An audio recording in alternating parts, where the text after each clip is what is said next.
Hello, I'm doing a methodology review of culturally sustaining pedagogy. I chose this methodology because I currently teach at the largest minority-majority high school in the state of Utah. Granger has a rich culture that I would love to more effectively utilize in my classroom.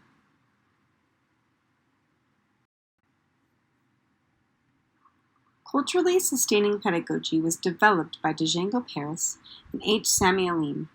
Paris was inspired and encouraged by researchers and theorists, specifically Gloria Ladson-Billings, who published a landmark article in 1995 entitled "Toward a Theory of Culturally Relevant Pedagogy."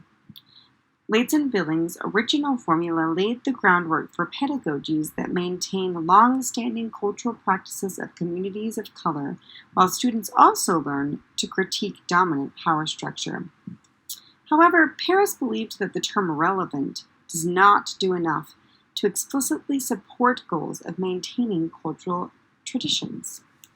Paris's approach challenges educators to go beyond acceptance or tolerance of students' cultures and to move instead toward explicitly supporting aspects of their language, literacies, and cultural traditions.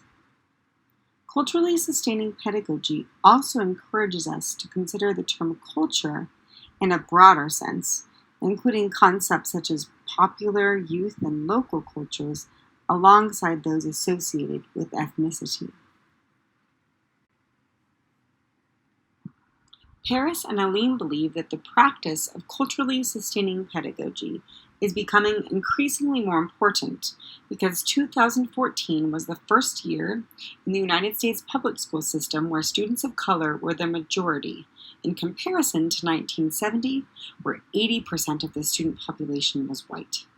Because of this, the skills, knowledge, and ways of being require a shift for our future.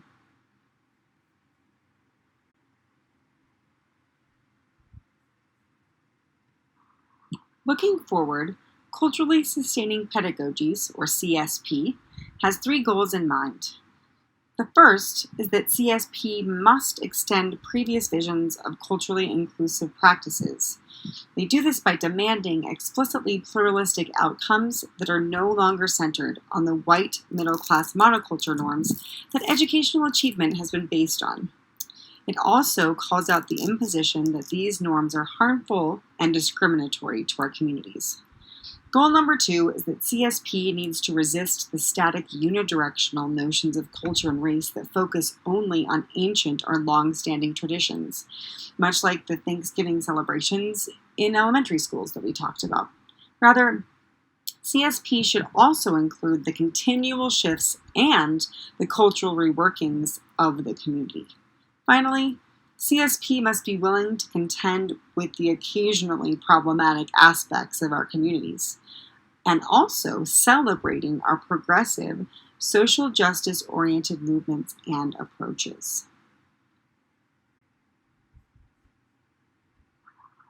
The important thing to note about CSP is that it's conceptual and empirical, meaning it's a theory based on abstract ideas as well as a living, breathing concept that uses practice, observation, and data.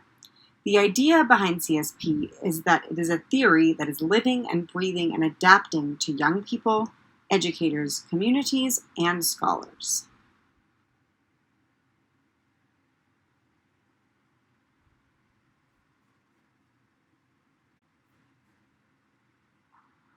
In order for CPS to be effective, collaborative, collective, and loving environments must be fostered. These environments support students' cultural identities and academic investments. Such environments must honor and examine youth heritage practices and community engagements, while also providing students with opportunity and power.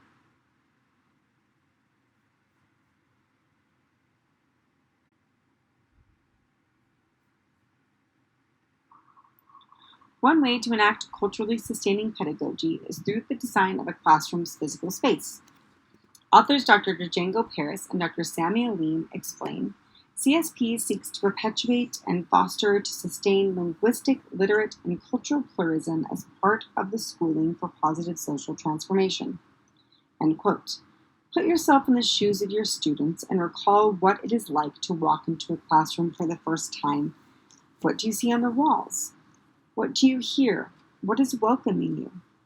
With the student in mind, CSP encourages educators to make choices that are more representative of the students. Start with your library. Think about which books students will see when they first walk over to the shelves. Will all of your students see themselves represented in the books on the shelves? Make sure books face forward or outward in a way where they are strategically catching the student's attention. Reflecting the student's identity through literature is a strong bridge to learning more about who your students are and building relationships with them. Share your own reading journey. Show your students that you are actively engaged in reading texts that highlight the stories and experiences of people of color, members of the LGBTQ community, women, and other groups that have been historically silenced through U.S. history and English class text selections. You can hang a sign on or near your desk that says, "I am currently reading blank." This will help to invite a conversation with students about what you're learning. Communicate intentions. Write a safe space commitment and list on your syllabus. Or hang a sign that shows why your room and curriculum are safe spaces for students. Make sure they know visibly that they are welcomed and that their identities will be affirmed. Intimate spaces. At some point in the first day or week of school, try removing all chairs and desks and have circle time. It can work across all grade levels. I have circle time in my theater classroom all the time. In circle time, ask students what they like about your subject, what they like about school, and how their day is going, and create space for a positive moment in your community. A student-centered moment within a shifted physical space communicates that this is their room and that you want to hear their voices. You might have students brainstorm the ways the physical space should look and what it should include.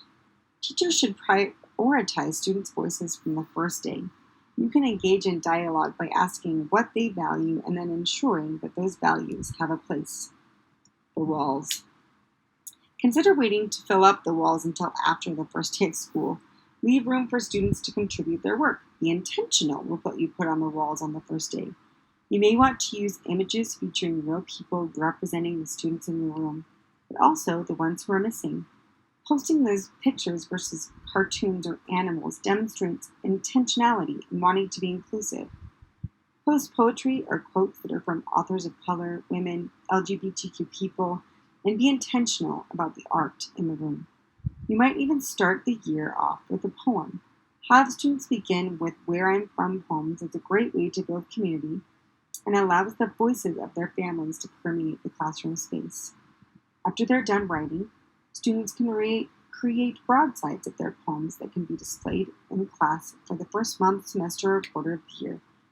This shows students that teachers care to learn about their community and/or places that are important in their lives. Sounds. If possible, you might want to feature some music that comes from marginalized communities. This might be music from the Caribbean or hip hop, for example. You can play it while students are doing some icebreakers or a short writing prompt. You can ask students to send you links to favorite music so that you can broaden your listening repertoire.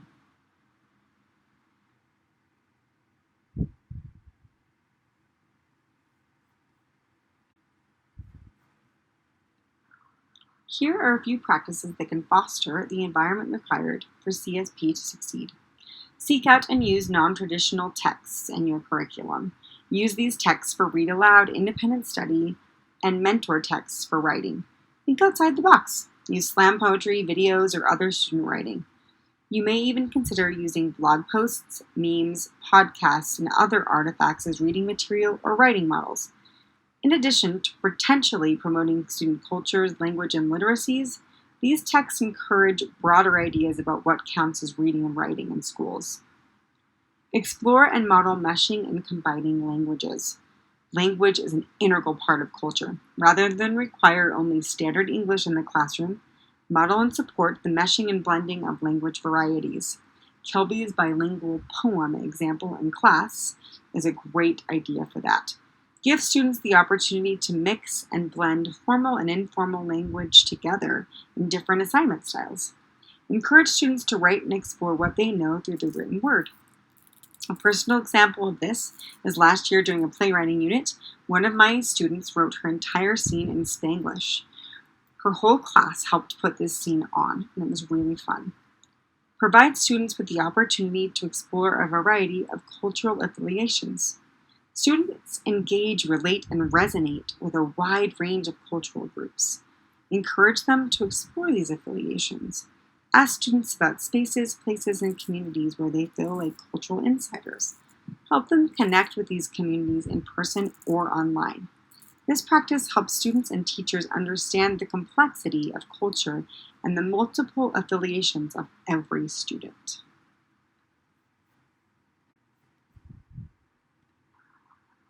At the heart of culturally sustaining pedagogy is a system of collaboration of student, teacher, and community. The curricular approaches used in the classroom should have a for us, by us feel to them. Culture is not static or trapped in the past. Culture is ever changing. Utilizing culturally sustaining pedagogies has proven to have a positive effect on learning communities. For more information, I highly encourage you to read Culturally Sustaining Pedagogies by Django Paris and H. Samuel Lean.